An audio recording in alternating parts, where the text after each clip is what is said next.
आज जो क्लास का विषय है, मैंने ये सोचा कि मैं आपके सामने क्या बात कहूँ। मेरे से पहले बहुत सी बहनें, दादी जी भी स्वयं 1.5-2 घंटा सब आपको बहुत सी बातें बता गई हैं, तो मुझे लगा कि ज्ञान तो सारा ही आपको बता दिया गया है। जो बताने योग्य बातें हैं, बहुत सी बातों की ओर आपका ध्यान खिंचवा दिया गया है। तो मैंने ये सोचा कि बहुत दफा ऐसा होता है कि जो सिंपल बातें होती हैं, सरल, जरूरी होती हैं वो कई दफा, लेकिन होती बहुत सरल है, देखने में बहुत ऑर्डिनरी होती है, लेकिन उनकी तरफ मनुष्य का ध्यान कई दफा खिसक जाता है। तो मुझे ऐसा लगा कि मैं वही बातें आपको कह डालूं। वो बातें जो आप सुनेंगे आपको लगेंगी ऑर्डिनरी, सिंपल, लेकिन आप देखेंगे कि जीवन के लिए बहुत महत्वपूर्ण बातें हैं अगर आप उन पर गौर करेंगे। तो मैंने सोचा कि उनके विषय में मैं आपका ध्यान खिंचवाऊं। मेरे जो आज क्लास है उसका टॉपिक क्या है, वो है परिवर्तन की कला। परिवर्तन की कला, क्योंकि 16 कला संपूर्ण की बात हम कहते हैं, लेकिन 16 कला संपूर्ण भी तभी बनेंगे हम जब हमें पहले परिवर्तन की कला आती होगी। अगर परिवर्तन की कला नहीं आती होगी तो 16 कलाएं भी आएंगी नहीं। उनका भी जो आधार है वो ये परिवर्तन की कला है।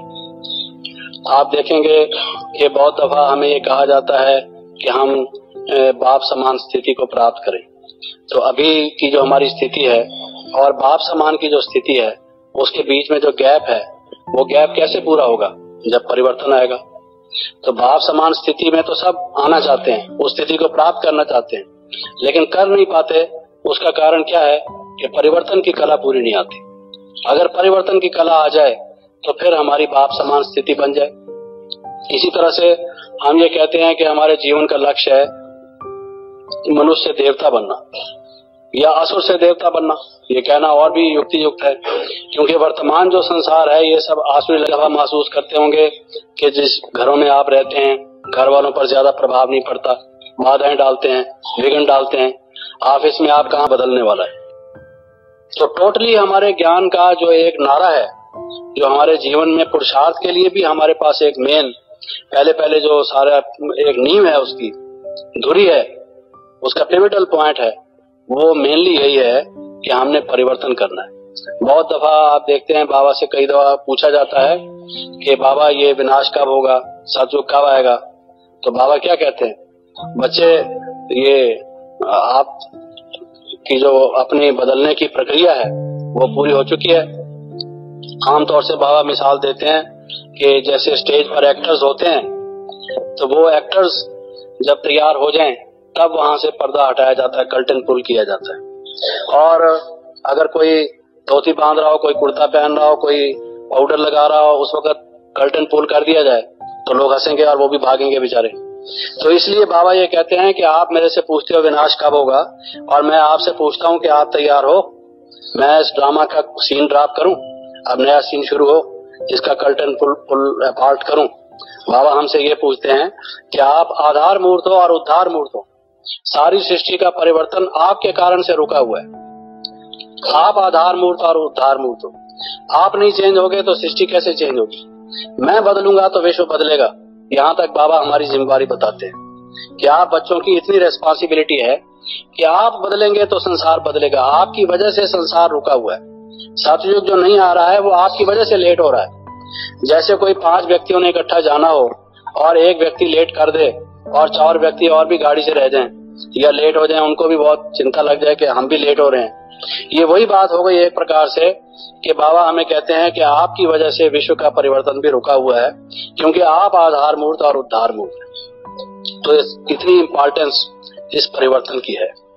तो जब हम ये समझ लें कि पहला हमारा जो लक्ष्य है, चाहे नर से नारायण बनना, चाहे मनुष्य से देवता बनना, चाहे उड़ती कला को प्राप्त करना, जो कुछ भी कोई भी नाम दे दो, लेकिन उसके जो एक सेंट्रल पॉइंट जो उसका है, जिस पर ये सारा कुछ घूमता है, वो है परिवर्तन की कला। परिवर्तन नहीं हुआ तो इनमें से कुछ भी नहीं बन सकता। कोई भी मनोरथ हमारा, कोई भी लक्ष्य सिद्ध नहीं हो सकता। That is the first thing. अब हम ये देखें कि परिवर्तन कैसे शुरू होता है, हम में परिवर्तन कैसे आए। ये जो थोड़ा सा समय रह गया है, इसमें परिवर्तित होके जो हमने बनना है फाइनल स्टेज, वो हमारी कैसे प्राप्त हो।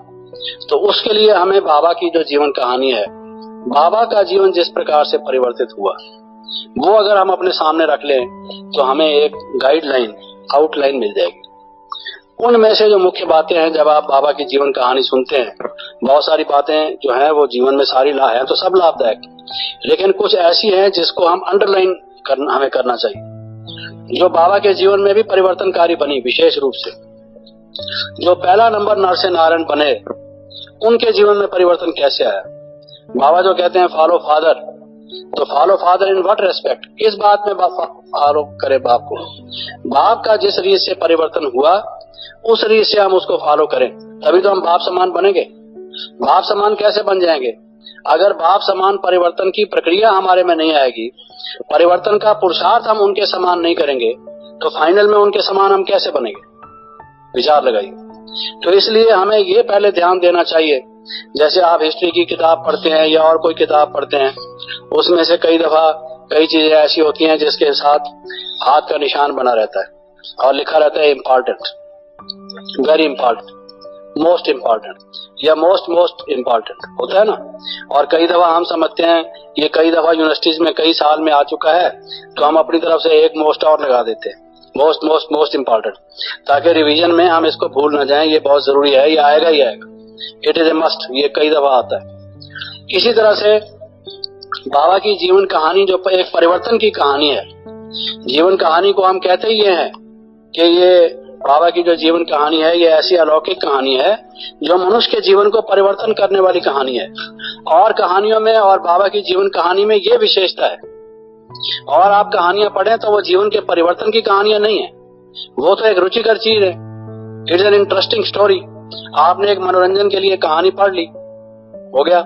लेकिन बाबा के जो जीवन की कहानी है, जिसको हम अलौकिक जीवन कहानी कहें, वो परिवर्तन लाने वाली कहानी है। जो पढ़ेगा उसको उसके परिवर्तन आएगा, अगर ठीक तरह से उसको पढ़ेगा। कोई भी व्यक्ति उसको पढ़ने के बाद ये नहीं कह सकता कि मुझ में कोई भी परिवर्तन नहीं। आज तक कितने लोग मुझे मिले होंगे जिन्होंने बाबा की जीवन कहानी हिंदी या इंग्लिश में पढ़ी होगी, जो ज्ञान में नहीं आए, ज्ञान में आने से पहले ही किसी ने उनको किताब दे दी और उन्होंने वो पढ़ी, तो वो हमें कहते हैं कि जी वो किताब बहुत अच्छी है। तो हमने उनसे कहा कि आपको क्या अच्छा लगा, ये जानने के लिए कि इनको अच्छी क्यों लगी है, क्या इन्होंने उसमें से प्राप्त किया। तो उनकी सारी बात सुनने के बाद हम इसी नतीजे पर पहुंचते हैं कि उसको पढ़ने के बाद उनके जीवन में भी थोड़ा बहुत परिवर्तन जरूर आया, वो भी उससे अनटच्ड नहीं रहे, अनचेंज्ड नहीं रहे। तो उनमें से भी उनकी तरफ जो बहुत ज्यादा चेंज करने वाली बातें थी, जिन्होंने उनकी तरफ ध्यान, जो आंखों से हम दुनिया देख रहे हैं ये समाप्त होने वाली है, ये विनाश हुई पड़ी है, ये सब मरे पड़े।